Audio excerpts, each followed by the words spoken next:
Hi, Kirsten. Andrea Spar here. I just wanted to let you know that I really enjoyed your PowerPoint presentation.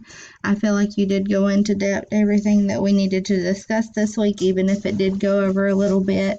It was a real pleasure to watch, especially with like all the photos and demonstrations that you have going through the PowerPoint. I think it's really cool that you are a respiratory therapist, so you probably understand this a lot more than most of us going through this. And then I just wanted to add, since you know the blood does circulate in the periphery, that the small amount of oxygen that is dissolved is consumed first by those tissues and organs that actually need the oxygen, and then the released pressure makes available the much larger reserve of heme bound to the oxygens that circulate the body.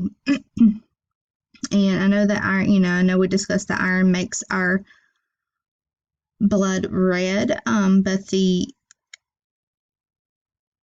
way the CO2 and stuff runs through and the unloaded hemoglobin, we can get like a dark blue to purplish color for the venous blood itself. Thank you again.